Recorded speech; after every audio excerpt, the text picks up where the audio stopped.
Hi again, friends. It's like being at the optometrist's office. What's better, one or two? Two or three? Two again or one? I switched up my surroundings a little bit. My beautiful Amelie is there in the background. And inspired by Sabina, I broke out my mandala throw and I put it over the back of my kind of cruddy chair. And I decided to not make a video in my kitchen because it's not as cozy. It is not as cozy. So I've got my tripod and the ring light on my desk. Ooh, golden glow. Blue. I don't know. No matter what I do, I look freaking tired. So hi, it's Monday night. I'm home from work. I made myself a cup of vanilla caramel tea in my hedgehog mug. And I thought I would just chit chat a little bit about stuff with you guys and read you a poem that I wrote. It's not a really recent one. It's from like 4 or 5 months ago, maybe. Brought my mail in, looked at my bills, trying to figure out what I can pay this week versus waiting until my next pay period. And yeah, I already got my Chewy order. This morning I ordered a few items from, see, all of this talk is inspired by Amberlynn Reid's haul, which I have certain feelings and opinions about. I think that she's not necessarily trolling, but I think she's trying to prove to her fans, followers, friends, subscribers, haters, whatever you want to call us, or I don't know how she considers the fact that she's got over 100,000 subscribers that are pretty much just watching her for amusement. But maybe she still has supporters. I'd like to think she does. I'm not really one of them until she proves she can actually try something, if that's what she's indeed claiming to want to do. But anyway, her Ulta haul today and talking about beauty things and the fact that she's shopping so much at home. It got me thinking about how I enjoy doing that too, but for a different reason. I'm always super busy and I work constantly and I don't really have time or energy or inclination to go to malls. And I know it's better to buy clothes when you try them on, but I went ahead and used my Lane Bryant Real Women dollars this morning, combined with some other discounts I had, to get 2 bras, a pair of floral skinny jeans, and I think 2 tops and a dress. And the reason I got the dress was because I thought that on the 30th I was going to be going to the city for a writing class at Hunter College. It's called a master class, and it's given this time by none other than Daphne Merkin, who is an incredible writer and memoirist and essayist and columnist. And she's written some things in the past that have been so hard hitting, hit home so hard for me that I was like, oh my God, if she ever teaches a seminar or workshop, I'm there. So I called up Hunter College this morning and I was told that I missed the deadline because the deadline to register for the class was March 1st. And I'm like, but today's March 18th and you guys just announced the, because it was like on a to be announced basis. And I'm like, but you just like told us about it. Look at that cat today. And he's like, no, you just didn't get the notification, but it's been out since March 1st. Anyway, it would have been awesome to take a class with her, but probably would have been cutting it too close anyway, because that's also the night I'm going to Port Chester to see the Indigo Girls in concert with my friend Steve, because my husband Steve never, that's another reason we're not together, because he never had any interest in music or what I call art or culture or like my writing endeavors and my poetry and stuff.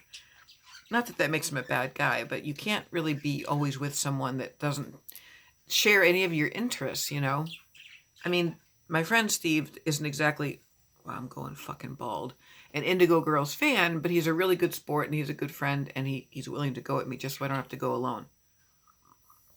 Feel extremely angry that that woman bailed on me, and I had a strange feeling after she did it that something's up, something's going on. And lo and behold, I look on Facebook today and she's unfriended me, and I have no idea why. We had no words, we had no falling out. I don't know why people go off the deep end, but I think she unfriended me because she knew I felt kind of bad about her ditching me like that. Um, so I'm excited to get my Lane Bryant haul in a couple of days. And there was a couple of other things. See, when I'm driving home from work, I can think of all these things I want to talk to you guys about as if you're friends in my living room. And, um, I know none of it's particularly interesting, but it's just me chit-chatting. Um, Maybe I'll just get right to the poem. I write a lot. I have a writings page on Facebook. It's called Poetry, Prose, and Assorted Ponderings. I used to have a blog, a very detailed, involved blog many years ago that's pretty raw. I've often thought of like publishing that, maybe anonymously. And I write a lot of essays. I used to write a lot of short stories. I've even written some erotica over the years, some of which has sold. And you'll notice I'm not saying that with any kind of shame or embarrassment because I used to be a very sexual person, and I believe that that's another aspect of creativity and self-expression, and there's nothing wrong with it if you're responsible and you don't hurt other people. To me, anything between consenting adults is fine. And I have dabbled in a lot of things, but I don't really understand the feeder fetish frenzy. Hoopla. To me, it's dangerous.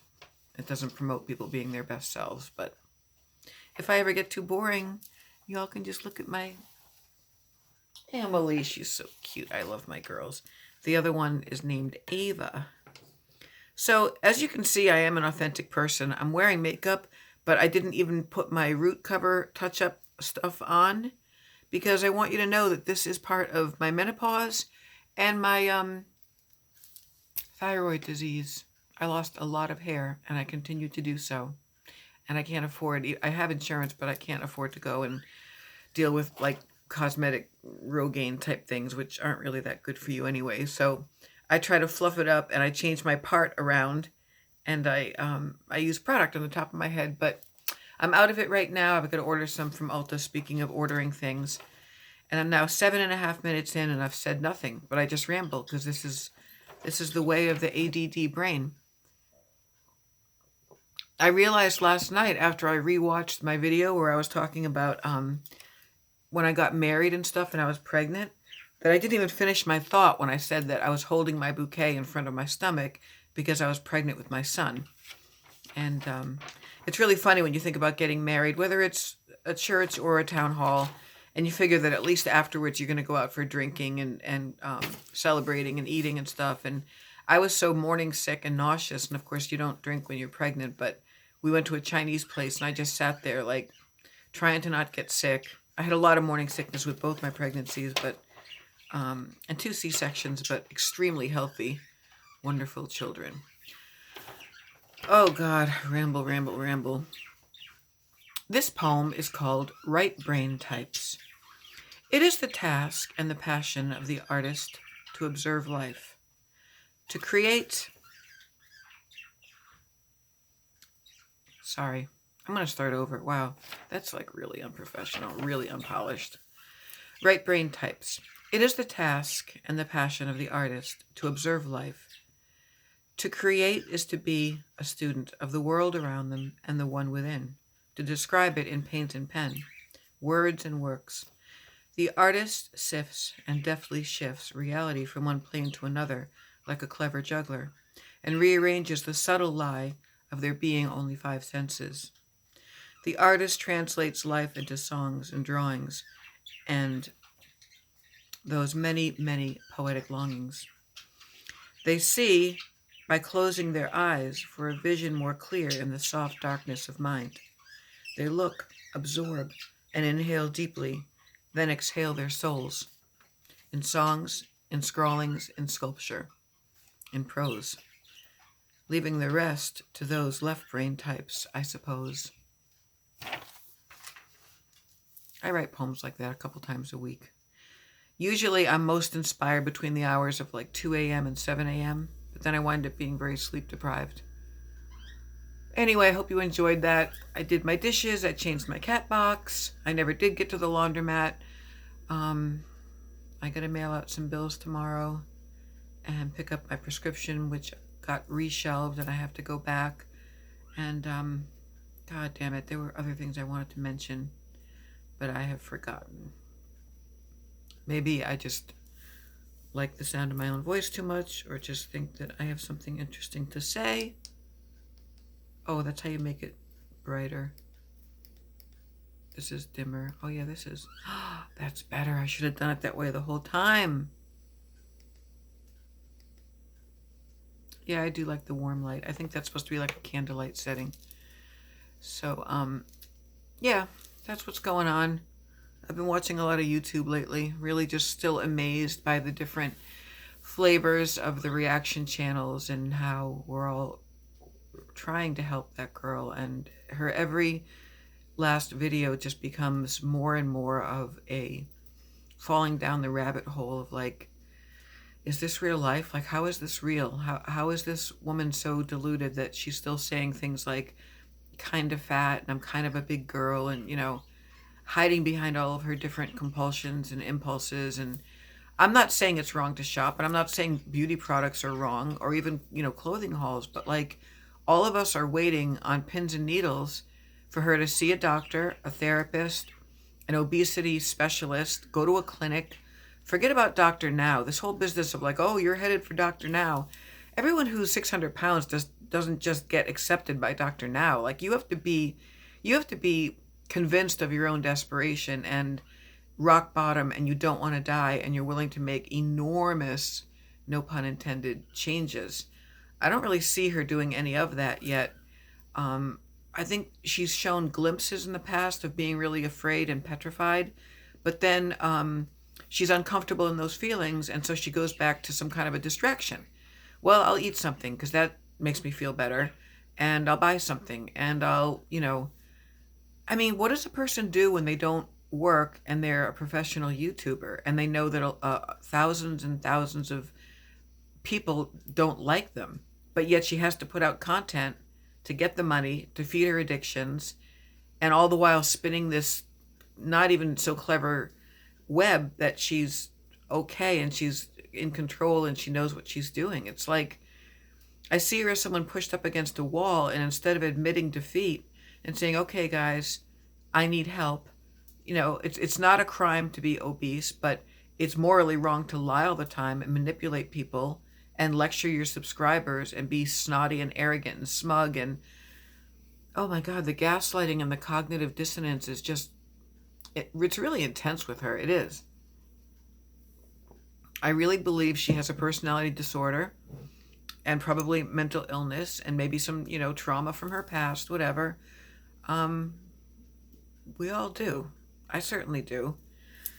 I used to try to seek therapy for like my cult deprogramming, and they wanted to send me to like specialists out in Arizona or something on my own dime, and I couldn't do that. There was no like regular therapist around that could deal with the level of things I wanted to talk about. All the layers of trauma and dissociation and abandonment issues, you know, severe from my past. And I'm just finding my way along life one day at a time, even at my age.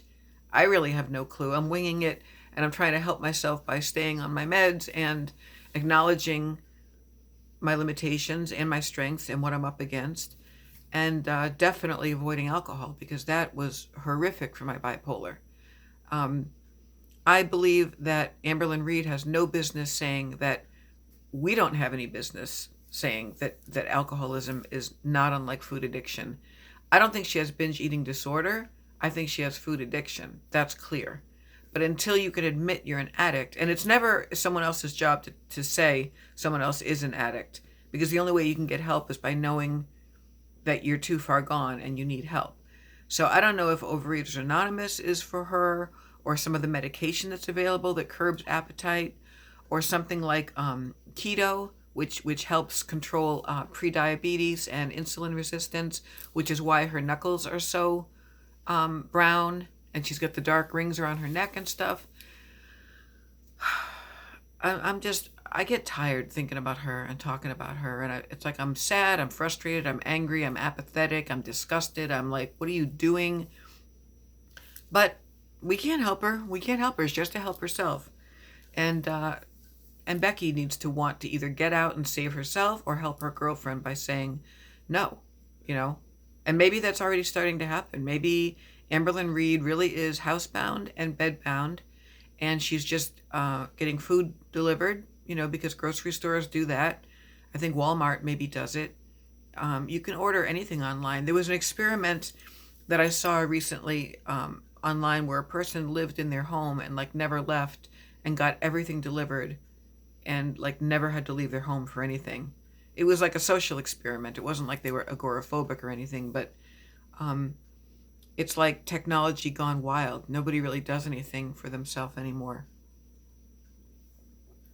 Okay, 15 minutes. That's a lot. I hope you enjoyed this, just kind of sitting down and chit-chatting with me. I'm sorry I'm so scatterbrained. I guess at night I'm a lot more tired than I think I am. I feel more inspired like during the day, and then I have all these thoughts of like, this might make an interesting video, or I could talk about this, or I don't know. This video at least features my cute blanket and my cute cat.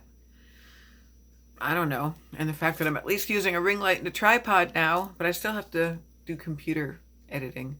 I keep playing with my little arrow. And do you like my nightgown? It's got a big daisy with a heart in the middle. All right, I'll talk to you guys later. I love you. Please hit like, subscribe, and the bell notification, and tell your friends. There was a YouTuber that I wanted to mention, like give a shout out to. Oh, I gotta start taking more notes. I really do. Hope you liked my poem. I'll tell you another one tomorrow. I have a lot. I have hundreds. And take care.